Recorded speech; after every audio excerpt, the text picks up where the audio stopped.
Boker Tov, mes amis, on va poursuivre l'étude de traité à vote, toujours le chapitre 1, et on est arrivé à la Mishnah 7.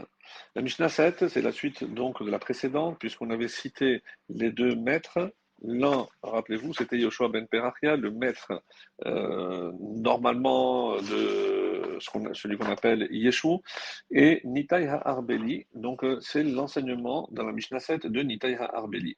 Et il disait, écarte-toi d'un mauvais voisin, Harchek Mishachenra, Ve'al Titraber la Racha, ne t'attache pas au mécréant, et troisièmement, ne désespère pas du malheur, Altitiesh Minapuranout, on complète, qui finira par frapper ce mécréant. Même si, en apparence, tu vois que ce mécréant, cet impie, réussit, ou apparemment comme si Dieu l'avait oublié alors qu'il désobéit, alors sache que ne désespère pas qu'il sera évidemment puni pour son comportement.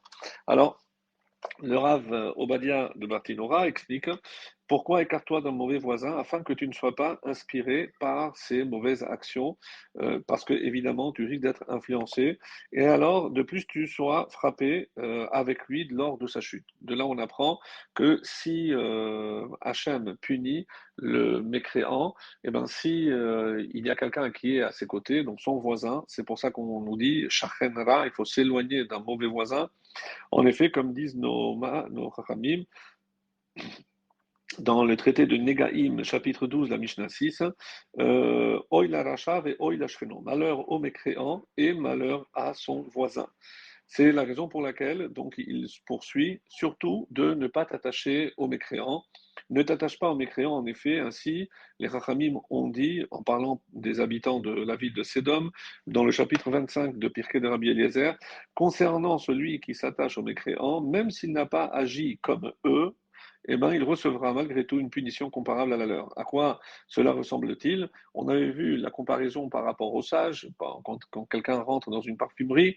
Ici, c'est celui qui entrerait dans une tannerie. Même s'il n'y achète rien, il sera malgré tout imprégné par justement l'odeur nauséabonde qui l'accompagnera même une fois qu'il sera sorti, même sans rien acheter sur lui.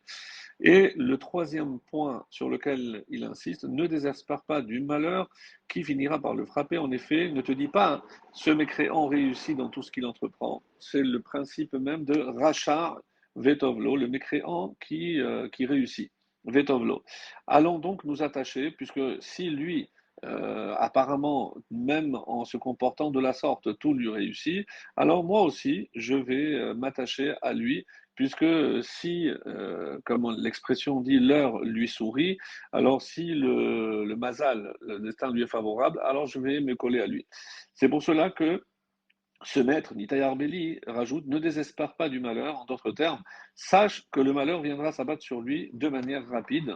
En effet, généralement, c'est de manière soudaine que la déchéance de quelqu'un finit par venir, et c'est la notion même qui fait partie des 13 articles de foi, à savoir qu'il y a un sachar et un onesh, il y a une récompense, et il y a aussi une sanction, une punition. Donc c'est le propre même du libre arbitre. Ensuite, je vais juste introduire la Mishnah suivante, puisque j'aimerais revenir sur un passage un peu plus historique pour présenter ces deux sages qui sont Yehuda ben Tabai et Shimon ben Sheta. Ils ont reçu leur enseignement c'est-à-dire de Nitai Arbeli et Yehoshua ben Perachia, à l'égard, donc sage, Yehuda ben Tabai, le premier, disait à l'égard des juges, ne te conduis pas comme un avocat. Deuxièmement, lorsque les plaideurs se tiendront devant toi, qu'ils soient à tes yeux tels des mécréants, tandis que lorsqu'ils se retireront devant toi, à la fin donc du jugement, considère-les comme s'ils étaient innocents, et ce, dès lors qu'ils auront accepté le verdict que toi tu auras rendu. Ensuite, on verra l'enseignement de Shimon ben Shatta, avant de nous présenter un nouveau binôme qui sont Shemaya et Avtalion. Alors, Shimon ben Shattar, il a vécu, c'est la troisième génération de ce qu'on appelle les Zoukot, des binômes, et il s'agit à peu près 2 siècles avant l'ère commune. À l'époque où son beau-frère, qui n'était autre que le roi Alexandre Yanaï. Il présidait donc dans la Judée, et ce dernier, descendant de la famille de Hashmonaïm, il officiait également en tant que Kohen Gadol, bien que sa piété n'était pas en adéquation avec cette charge pardon, qui exigeait évidemment un niveau spirituel extrêmement élevé.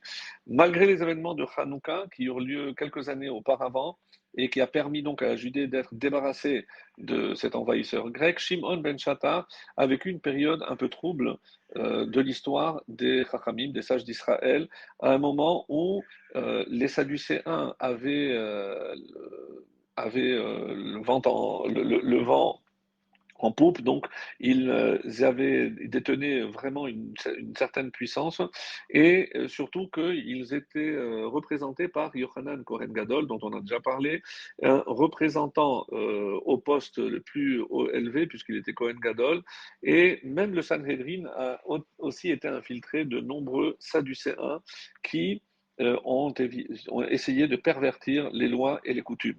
Alors, est-ce que ces Sadducéens ont précédé ce qu'on appellera par la suite les chrétiens? Donc, c'est un des avis, on va dire, historiques. Et cette décadence, malheureusement, va provoquer la fuite à Alexandrie de Yoshua ben Perachia, comme on l'a vu déjà, et celui qui était le maître de Shimon ben Shatta. Ce dernier, s'il a réussi à sauver sa vie, c'est pas grâce à l'intervention, on l'a vu déjà, de sa sœur Shlom Tzion, qui était l'épouse d'Aristoboul, le fils aîné de Yochanan Cohen Gadol. Et à la mort de son mari impie, elle devint la femme de son beau-frère, Alexandre Yanaï, par ce qu'on appelle le Yiboum, le Lévira, et ce dernier donc accédait au même temps au poste de roi d'Israël.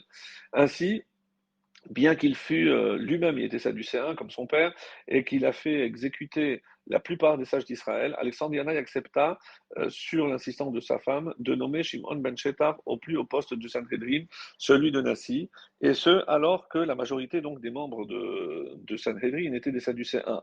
Loin de se décourager, eh ben, il a entrepris le nettoyage en testant ses membres les uns après les autres sur leurs connaissances, et comme ça il faisait des pièges pour les attraper, et petit à petit il les a, au fur et à mesure, donc il les a remplacés par des vrais maîtres, des vrais sages.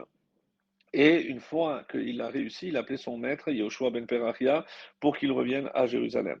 Donc on voit à travers le Talmud de Babylone, Babatra, et aussi le Talmud de Jérusalem, que c'est suite à un stratagème mené par Shimon ben Shatta, que le Kohen Gadol de l'époque, Yehoshua ben Gamla, qui était sadducéen, a institué l'obligation pour chaque enfant d'Israël d'aller apprendre la Torah à l'école. Et c'est grâce donc à Shimon ben Shattar qu'on a cette chance-là. La sagesse et la droiture de Shimon ben Shattar a finalement conquis la confiance du roi Alexandre Yanaï, jusqu'au jour où, comme le rapporte le Talmud de Jérusalem dans le traité de Nazir, il soutira du roi de l'argent nécessaire à l'achat de la moitié des sacrifices que devaient offrir 300 nazirs qui étaient démunis, et malheureusement, il a omis de financer la deuxième partie comme il s'était engagé.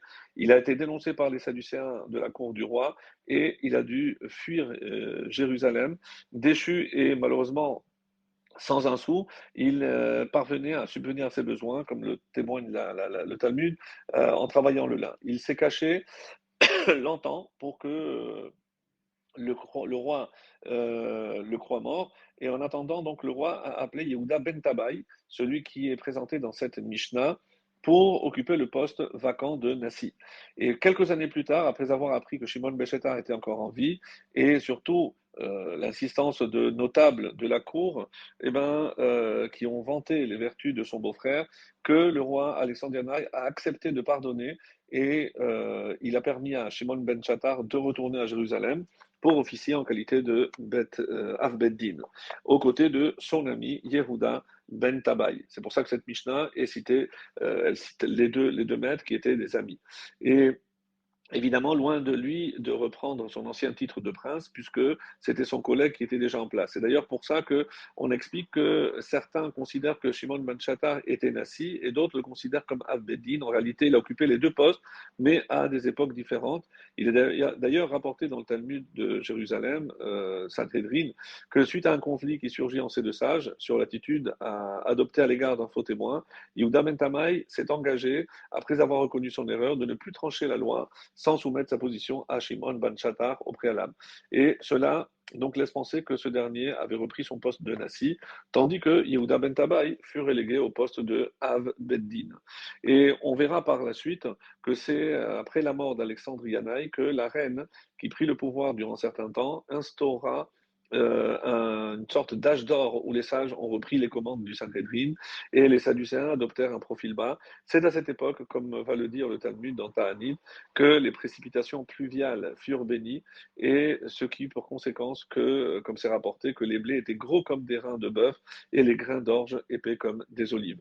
Encore pour nous rappeler que lorsque le niveau spirituel du peuple est élevé, eh ben, il y a ce qu'on appelle la bracha, époque que l'on souhaite bientôt atteindre avec la venue du Mashiach.